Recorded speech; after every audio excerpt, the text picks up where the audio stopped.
नमस्ते। झारखंड के लिए बजट में क्या है, इस बारे में बातचीत करने के लिए मेरे साथ सेंट्रल यूनिवर्सिटी ऑफ झारखंड की इकोनॉमिक्स की प्रोफेसर डॉक्टर संगीता जी हैं और सीनियर जर्नलिस्ट मुकेश बालयोगी जी हैं। आप दोनों लोगों का स्वागत है। अहम सवाल जो चौथे पन्ने पर नजर आता है बजट के, वो है कि पूर्वोदय विकास योजना है एक, जिसमें विरासत भी है और विकास भी है। तो यह योजना कैसे फलीभूत होगी, झारखंड में इसका कोई असर है कि नहीं है? सबसे बड़ी बात यह है कि अभी तक पूर्वोदय को लेकर के, पूर्वी राज्यों को लेकर के भारत सरकार या केंद्र सरकार की कोई स्पेसिफिक नीति नहीं रही है। और देखा जाए तो बीमारू राज्यों में भी ये सबसे बीमारू राज्यों से भी ज़्यादा बीमारू इनको माना जाता रहा है। तो अगर पूर्वोदय विकास योजना करके अगर कोई आई है तो इसमें कई सारे नॉर्थ ईस्ट के भी स्टेट हैं, बंगाल है, उड़ीसा है, तेलंगाना है। तो सबसे बड़ी बात कि आखिर इस योजना का उद्देश्य क्या है, ये तो प्लान डॉक्यूमेंट जब आ जाएगा तो स्पष्ट हो जाएगा। लेकिन केंद्र सरकार ने अपने इरादे जता दिए हैं कि हमें पूर्व के राज्यों के, पूर्वी राज्यों के विकास के बिना हम देश को आगे नहीं बढ़ा सकते हैं। देश का कोई एक हिस्सा पिछड़ा रह जाएगा तो बाकी हिस्सा आगे रह करके भी समग्र रूप में आगे नहीं बढ़ सकता है। तो जब, और झारखंड इसमें से एक प्रमुख राज्य होगा। झारखंड इसलिए भी प्रमुख राज्य होगा क्योंकि यह खान और खनिज वाला राज्य है। लंबे समय तक फ्रेट इक्वलाइजेशन पॉलिसी के कारण इस राज्य को पिछड़ेपन की मार झेलनी पड़ी है। इस राज्य के साथ गलत हुआ है, इस राज्य के साथ नाइंसाफी हुई है। तो ये निश्चित रूप से पूर्वोदय विकास योजना झारखंड की विकास योजनाओं को, झारखंड की रोजगार, विकास और समृद्धि के सपनों को साकार करने वाला होगा और उम्मीदें झारखंड की जनता को भी। मैम, आपको क्या लगता है यह जो योजना है उसमें झारखंड के हिस्से में क्या चीजें आने वाली हैं? जैसे कि इसमें ओनली ईस्टर्न स्टेट्स को एम्फेसिस दिया गया है और इसमें बहुत सारे इकोनॉमिक अपॉर्चुनिटीज आने वाला है। तो जैसे कि मेंशन किया गया है बजट में, तो इकोनॉमिक अपॉर्चुनिटीज अगर आएंगे तो झारखंड जैसे स्टेट पे जहाँ इकोनॉमिक अपॉर्चुनिटीज नहीं है, एम्प्लॉयमेंट नहीं है, तो इसके लिए बहुत यूज़फुल रहेगा। कम से कम ये सबसे उल्लेखनीय बात ये है कि सेंट्रल गवर्नमेंट ने ईस्टर्न जोन को आज वेल एज झारखंड को आइडेंटिफाई किया है कि एक ट्राइबल जोन स्टेट है और इसका डेवलपमेंट जरूरी है और इसके लिए एक स्पेशल प्लान लेके आ रहा है। अच्छा, प्लान डॉक्यूमेंट आने में कितना वक्त लगता है, इसको क्लियर होने में कितना समय लगेगा? प्लान डॉक्यूमेंट ओवरऑल बन चुका होगा, क्योंकि बजट में इसको मेंशन करने से पहले भारत सरकार के डिफरेंट डिपार्टमेंट इस पर प्लान डॉक्यूमेंट्स बना चुके होंगे। अच्छा। राज्यों को ये 10 से 15 दिन के अंदर ये भेजा जाता है। हो सकता है कि बजट से पहले राज्यों से इस पर सहमति, जिन राज्यों को शामिल किया गया है उन राज्यों से सहमति इस पर ले भी गई हो, या स्टेक होल्डर्स मीटिंग बुला करके इन पर चर्चा भी कर ली गई हो। तो प्लान डॉक्यूमेंट्स में यह भी हो सकता है कि विभिन्न योजनाओं को इनकॉर्पोरेट करके और उनमें ज़्यादा फंड डाल करके इन राज्यों के लिए दिया जाए, या फिर स्पेसिफिक अलग कोई प्रोजेक्ट लॉन्च किया जाए। ये दोनों हो सकता है। अच्छा। तो उन सब में नो डाउट झारखंड एक कोर स्टेट होगा। कोर स्टेट होगा। झारखंड कोर स्टेट इसलिए भी होगा क्योंकि विधानसभा चुनाव आने वाले हैं। केंद्र सरकार ने इस बजट में कोई चुनावी तोहफा नहीं दिया, झारखंड को लेकर कोई विशेष घोषणा नहीं की। तो हो सकता है इस पूर्वोदय विकास योजना के बाद 10 दिन 15 दिन में जब प्लान डॉक्यूमेंट्स पूरा डिटेल आए और भारत सरकार इसके लिए कोई विशेष घोषणा कर सकती है। इसलिए झारखंड आज वित्त मंत्री ने जितनी जानकारी पढ़ी है बजट में, उसका एक बड़ा हिस्सा अभी 10 से 15 दिन में झारखंड के लिए अलग से ये सामने आएगा कि आखिर इस पूर्वोदय विकास योजना में है क्या।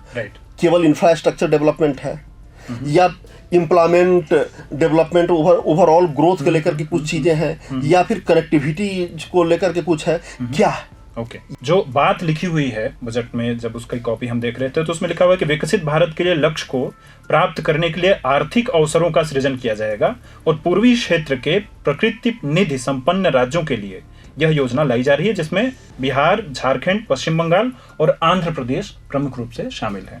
तो ये बात, अब इसमें आंध्र प्रदेश और बिहार ये दोनों सत्ता पक्ष के साथ हैं। झारखंड एक ऐसा स्टेट है जो सत्ता पक्ष के साथ फिलहाल नहीं है, उनके अलायंस में नहीं है। और बजट में दोनों को तोहफा भी आज मिल गया, विशेष तोहफा, दोनों का तोहफा है। अब इसमें जो कीवर्ड है इकोनॉमिक अपॉर्चुनिटी, ये सबसे इंपॉर्टेंट है।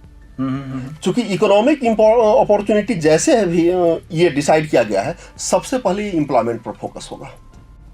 उसके बाद इंटरप्रेन्योरशिप पर, और इन दोनों को लिंक्ड करने वाले इंफ्रास्ट्रक्चर पर। मैं एक चीज आपसे पूछना चाहूंगा कि झारखंड में इंफ्रास्ट्रक्चर यह विषय बहुत पेचीदा लगता है पूरे झारखंड राज्य में जब घूम घूम कर देखते हैं, तो अहम चीज़ निकल करके आती है कि इतने सारे नेचुरल रिसोर्सेज के बावजूद यहाँ पे इंफ्रास्ट्रक्चर वैसा नहीं है जैसा कि अन्य राज्यों में दिखाई देता है। यह योजना क्या उस तरफ जा रही है? हाँ, स्वाभाविक रूप में भी ये एम्फेसिस तो देगा रूरल इंफ्रास्ट्रक्चर, अर्बन इंफ्रास्ट्रक्चर के ऊपर, क्योंकि झारखंड एक सेकेंड पोरेस्ट स्टेट है। बिहार जैसे जो जो स्टेट इसमें है सब कोई पोरेस्ट स्टेट है, और झारखंड तो पोरेस्ट पोर है और इसका इंफ्रास्ट्रक्चर ठीक से डेवलप नहीं है। तो बदलाव होने जा रहा रूरल है। इंफ्रास्ट्रक्चर और अभी तक झारखंड के इंफ्रा के डेवलप न होने के पीछे कोई स्पेसिफिक कारण, क्या वजह है? एक तो हम देश के लिए फॉरेस्ट को संजो कर रखे हैं। अच्छा, हमने जो फॉरेस्ट रखा है वो देश के लिए है, वो देश के लिए हम उसका संरक्षण कर रहे हैं। हमारी जमीन पर फॉरेस्ट का कब्जा है लेकिन देश के लिए है। अच्छा। और उस फॉरेस्ट के कंजर्वेशन में हमारी राशि, हमारा श्रम, राज्य का संसाधन खर्च हो रहा है। एक ये कारण है। इंफ्रास्ट्रक्चर में फॉरेस्ट क्लियरेंस की आवश्यकता होती है, इन्वायरमेंटल क्लियरेंस की आवश्यकता होती है, क्योंकि झारखंड एक फॉरेस्ट डोमिनेटेड फॉरेस्ट स्टेट है, वन राज्य है, बड़ा हिस्सा आच्छादित है वनों से, तो उसके क्लियरेंस की आवश्यकता होती है।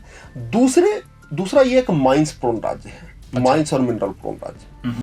तो माइंस और मिनरल प्रोन राज्य के कारण जब इंफ्रास्ट्रक्चर को विकसित करते समय इन चीज़ों को ध्यान में रखना होता है कि वो इन चीज़ों को माइंस मिनरल ट्रांसपोर्टेशन को बढ़ावा दे। कई बार ऐसी बात होती है कि जब सड़कों के विस्तार के लिए ज़मीन लेने की बात आती है तो वो ज़मीन के जो डिजिटल कागजात हैं वो अवेलेबल नहीं है। 1932 वाले कानून की बात आती है।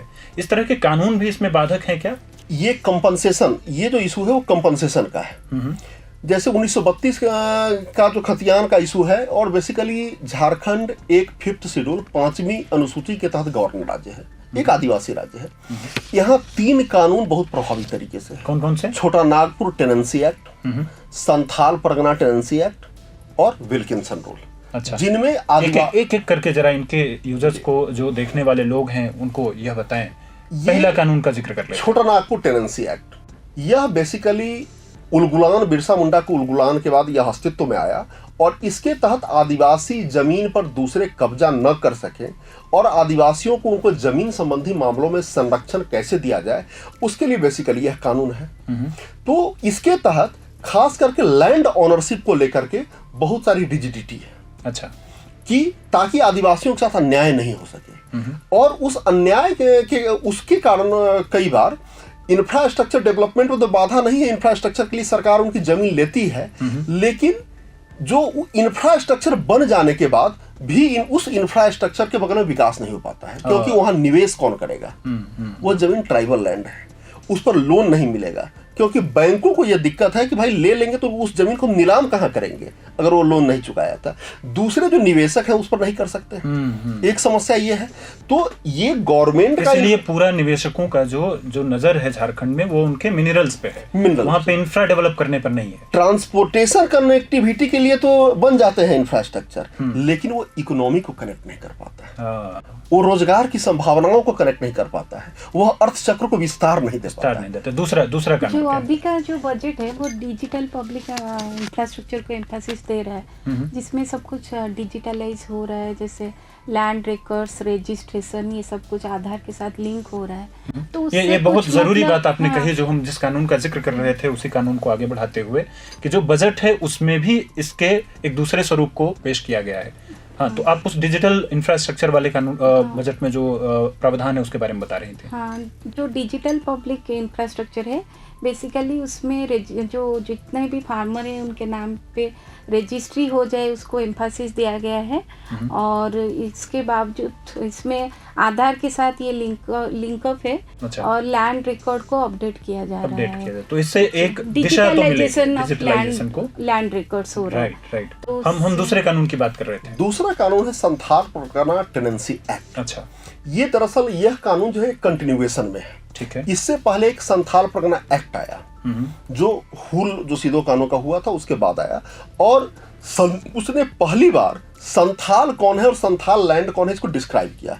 उनके कल्चर को, उनके जो कस्टम्स है, और एक तरीके का वो कस्टमरी लॉ था संथाल। उसके बाद आता है संथाल परगना टेनेंसी एक्ट, जिसमें लैंड ओनरशिप को डिफाइन किया गया, लीगली डिफाइन किया गया। वहां भी चूंकि आदिवासियों के ये समस्या आ रही थी कि बाहर से आए हुए लोग कुछ प्रलोभन देकर के सामान्य रूप से उनकी जमीनों पर कब्जा कर रहे थे। अच्छा। जिसके कारण एक डेमोग्राफिक समस्या आज ही नहीं, उस समय भी ये पैदा हो रही थी। तो उनको संरक्षण देने के लिए संथाल परगना टेनेंसी एक्ट आया। वहां भी ये समस्या है कि नॉन ट्राइबल उस जमीन को नहीं ले सकता है, उसको खरीद नहीं सकता है, कोई ट्राइबल ही ट्राइबल को बेच सकता है। तो वहां भी समस्या ये है कि एक आदिवासी भी समाज का व्यक्ति भी जब लोन लेने जाता है तो बैंक उनको सामान्यतः इनकार कर देते हैं और उनको कहते हैं कि वह तुम्हारी जमीन जो है वो एसपीटी लैंड है या एसपीटी फ्री लैंड है। एसपीटी संथाल परगना टेनेंसी, वह जमीन जो है तुम्हारी एसपीटी लैंड है, एसपीटी फ्री लैंड है। मीन्स अगर वह लोन नहीं चुकाएगा तो एसपीटी फ्री लैंड को ही वो एक्वायर कर सकता है, एक्वायर कर सकता है। जैसे आप रांची शहर के अंदर जाएंगे तो अपार्टमेंट सब जो नए नए बिल्डर बना रहे होते हैं उसके बाहर एक बोर्ड लगा होता है जिस पर लिखा होता है यह सीएनटी फ्री लैंड है, यानी यह छोटा नागपुर टेनेंसी एक्ट से मुक्त लैंड है। मतलब इस लैंड हिस्ट्री में कभी भी इस पर किसी ट्राइबल की ओनरशिप नहीं रही है। नहीं तो डर ये होता है कि हम अपार्टमेंट में फ्लैट खरीद ले और कल होकर के कोई केस हो जाए हो कि भाई पूरा। और इसका दूसरा रूप भी उतना ही सच है कि जब अगर आदिवासी भी चाहें तो भी बैंक की तरफ से उनको उस तरह का सपोर्ट नहीं मिल सकता। पेचीदगी है ये दोनों, ये पेचीदगी है पक्षों में। और इस कारण ये समस्या कई बार इंफ्रास्ट्रक्चर कनेक्टिविटी के लिए, ट्रांसपोर्टेशन के लिए तो कनेक्टिविटी बढ़ जा रही है, लेकिन इकोनॉमी से कनेक्ट नहीं हो पा रहा है। तीसरे कानून का एक जिक्र, तीसरा है विल्किंसन रूल। ये सामान्यतः कोल्हान इलाके में है। इसके तहत ये है कि उनके जो ट्राइबल किनशिप सिस्टम है, ट्रेडिशनल किनशिप सिस्टम, उसको लीगली डिफाइन किया गया है। और वहां भी लैंड ऑनर वो उतना कड़ा नहीं है जितना सीएनटी और एसपीटी है, लेकिन वहां भी लैंड ऑनरशिप के लिए जो लीगल प्रोविजन उसी तरह के हैं। और वहां भी इन्हीं सब तरह की समस्या आती है कि जब लैंड, जैसे कोई माइंस एरिया डेवलप हुआ मान लिया जाए, 1000 उसमें 100 इंजीनियर काम करने आए, कुछ कॉन्ट्रैक्टर काम करने आए, कोई इंडस्ट्रियल वेंडर काम करने आए, लेकिन वो काम करने तो आए, लेकिन अगर उस पर कोई विशेष इन्वेस्टमेंट चाहकर कोई प्राइवेट इंफ्रास्ट्रक्चर खड़ा करना चाहते हैं तो लैंड तो फिर कठिनाई आने लगती है। दूसरे इसके आगे चलते हैं बजट वाले हिस्से पे। डॉक्टर संगीता, आप कह रही थी कि आदिवासी जो क्षेत्र हैं उनके बारे में और वहाँ के डिजिटल जो पब्लिक डिजिटल इंफ्रास्ट्रक्चर है उसको बेहतर करने के लिए उसी के रूप में एक उसी रास्ते में आगे चलते हुए एक नई जानकारी आज दी है वित्त मंत्री निर्मला सीतारमण ने। प्रधानमंत्री जनजाति उन्नत ग्राम अभियान, मतलब वो ग्रामीण इलाकों को बेहतर करना चाहते हैं। इसमें करीब 63,000 गाँव की बात की गई है जिनको वो बेहतर करेंगे। जो ट्राइबल बेल्ट गांव है उसी का डेवलपमेंट के बारे में बात किया गया है। इसको विस्तार से बताएं कि इसमें झारखंड के लिए क्या है। हाँ, जैसे कि झारखंड तो ट्राइबल बेस्ड है ही, तो उसमें बहुत रूरल एरिया भी है और इसमें जो इसका बेसिक ऑब्जेक्टिव है कि उनका जो ट्राइबल्स है उनका सोशियो इकोनॉमिक कंडीशंस को डेवलप करना in terms of many socio economic indicators हो सकता है, जैसे हेल्थ हो सकता है, एजुकेशन हो सकता है, बेसिक्स अम्यूनिटीज़ हो सकता है, जैसे इन कुछ भी हो सकता है। वी तो स्पेसिफाई हम अगर करें तो इन बेसिकली उनका सोशियो इकोनॉमिक कंडीशंस में बहुत चीज़ें आ सकती है। क्योंकि झारखंड एक ऐसा राज्य है जहाँ गाँव की संख्या बहुत ज्यादा है, तो अगर कहीं भी दुनिया में गाँव के लिए काम होगा तो उससे धीरे धीरे कर करके चीजें शेड्यूल विलेजेस तो पहले जो थे उसी को स्पेशल एम्फासिस दिया गया है इसी के अंतर्गत। जब बात आ रही है कि झारखंड के गाँवों को एक बड़ा राहत या बड़ी चीज आने वाली है उनके जीवन में जो वहां पर सुधार लेकर के आएगी, तो इसको एक एक कदम और आगे लेकर के चलते हैं कि अगर झारखंड के गांव सुधरे तो उसका इम्पैक्ट क्या होगा। जैसे रूरल एंड अर्बन दोनों तो बहुत रिलेटेड है और जो रूरल एरिया में ज़्यादा लोग रह रहे हैं और आज जैसे बीसीएस सर्कल ऑफ पॉवर्टी की अगर हम बात करें तो बेसिकली वो बीसीएस सर्कल ऑफ पॉवर्टी जो है रूरल एरिया में ज़्यादा है, तो उसका जैसे इंफ्रास्ट्रक्चर या सब कुछ डेवलप होगा तो उसकी बहुत ज़्यादा प्रभाव पड़ेगा पॉवर्टी को रिड्यूस करने में। आज जैसे माइग्रेंट जो है जो झारखंड है वो बहुत माइग्रेंट इसमें बहुत ज़्यादा है। वो लोग आइदर अदर स्टेट्स को जाते हैं काम करने के लिए, कभी कभी वो लोग बॉन्डेड लेबर होके भी जाते हैं क्योंकि यहाँ काम नहीं है। तो जैसे कि इंफ्रास्ट्रक्चरल डेवलपमेंट होगा तो बहुत सारे इंडस्ट्रीज और अपॉर्चुनिटीज़ आएंगे, इकोनॉमिक अपॉर्चुनिटीज़। तो फिर झारखंड के लोग झारखंड में रहकर ही, हाँ, जैसे झारखंड में शॉर्ट टर्म माइग्रेशन बहुत ज़्यादा है और जो शॉर्ट टर्म माइग्रेशन जो होता है वो बहुत हार्मफुल होता है क्योंकि एक जगह पे इंसान रह नहीं पा रहा है, दूसरे जगह पे जाके काम कर रहा है। और जो अर्बन पॉवर्टी होता है वो मतलब स्लम्स एरिया में वो ऑल्दो उनको इकोनॉमिकली अच्छा करते हैं लेकिन उनका सोशल स्टेटस के ऊपर बहुत ख़राब प्रभाव पड़ता है क्योंकि उनका कोई मतलब आइडेंटिटी नहीं रहता है, कल्चर नहीं रहता है। जो ट्राइबल का हमारा जो ट्रेडिशनल कल्चर है, जो प्रिमिटिव कल्चर है, वो बाहर जाके वो नहीं रहता है। जो उनका खाने पीने का तरीका होता है, जैसे वो मिट्टी के घर में रहना पसंद करते हैं, वहाँ वैसा नहीं रहता है। वो लोग स्लम में जाके रहते हैं, किसी तरह से अपना जीवन यापन करते हैं, मतलब अपना जैसा फील नहीं करते हैं। तो ये सब तो इसका मतलब है कि ये जो प्रधानमंत्री जनजातीय उन्नत ग्राम योजना है, अभियान है, यह झारखंड को सच में काफी इम्पैक्ट करने वाला है। आपकी राय में मुकेश जी क्या है इसमें? इसका सबसे बड़ा जो लक्ष्य निर्धारित किया गया है केवल आर्थिक विकास नहीं है, सामाजिक आर्थिक अवसरों में सुधार है जी। अब सामाजिक स्तर में सुधार से क्या मतलब है कि सबसे पहला इनकी जो मृत्यु दर है, बाल मृत्यु दर, आप देखेंगे ट्राइबल से बहुत ज़्यादा है। इतने अधिक इंफ्रास्ट्रक्चर हो जाने के बावजूद इनमें ड्रॉप आउट रेट जो है एजुकेशन का वो बहुत ज़्यादा है।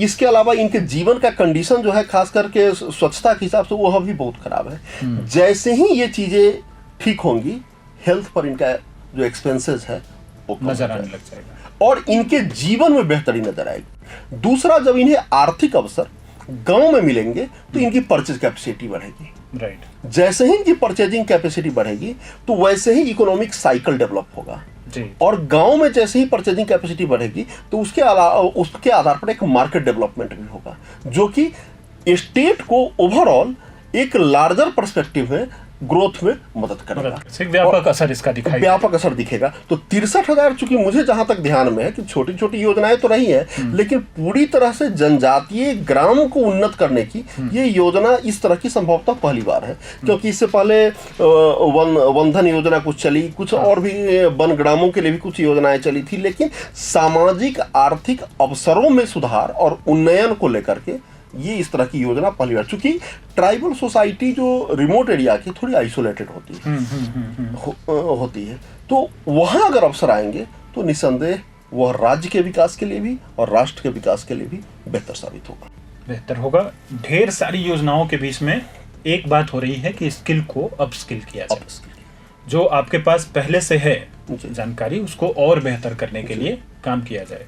झारखंड में इसका असर क्या दिखाई देगा?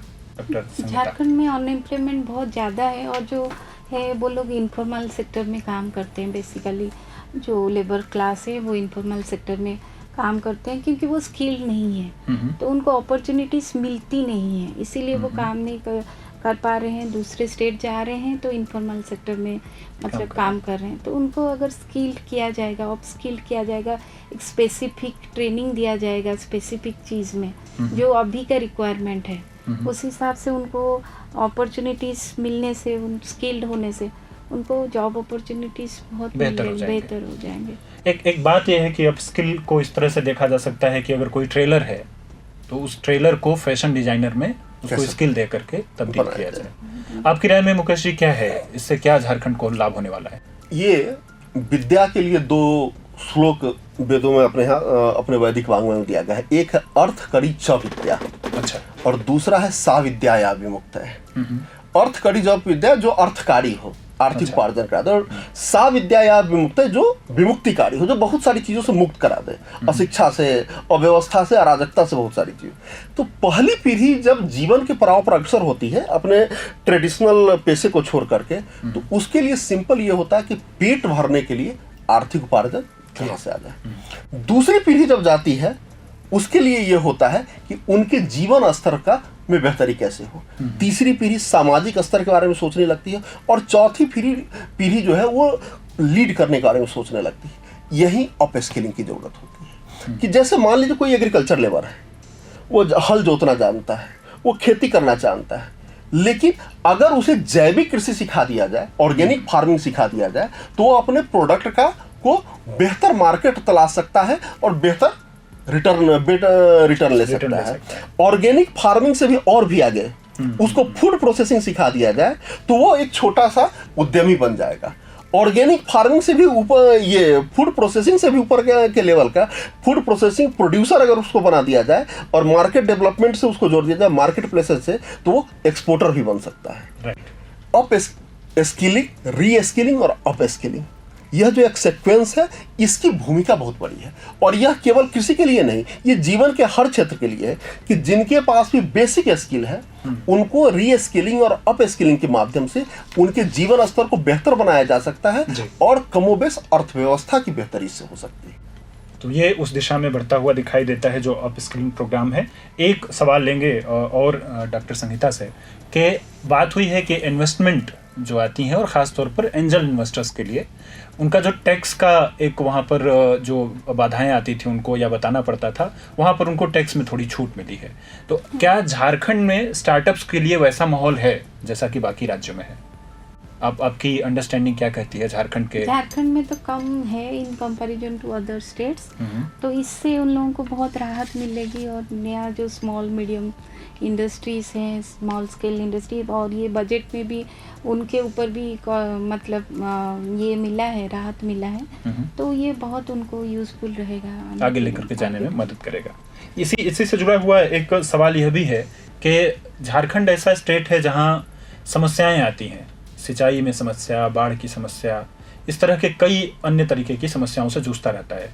आज का जो बजट था उसमें कुछ ऐसा नजर आया मुकेश जी, जिससे कि जो झारखंड की मूल समस्याएं हैं, जो समस्याओं का जिक्र हमने किया वो बातें तो हमने कर ली, उसके इतर जो जीवन जीने की समस्याएं हैं उसमें बेहतरी के लिए कुछ नजर आता है।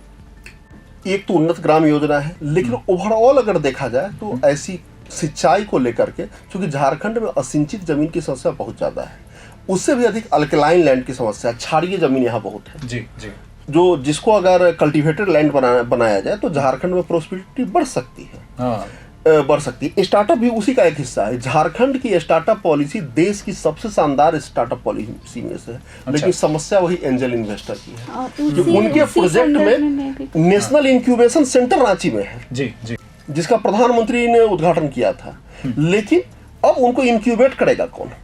इंक्यूबेशन सेंटर तो है, लेकिन उनको इंक्यूबेट करने के लिए एंजल इन्वेस्टर की जरूरत है, राइट, एक आइडिया वाले व्यक्ति की जरूरत है, एक इंडस्ट्रियल इंटरप्रेन्योर की जरूरत है, एक मैनेजमेंट गुरु की जरूरत है।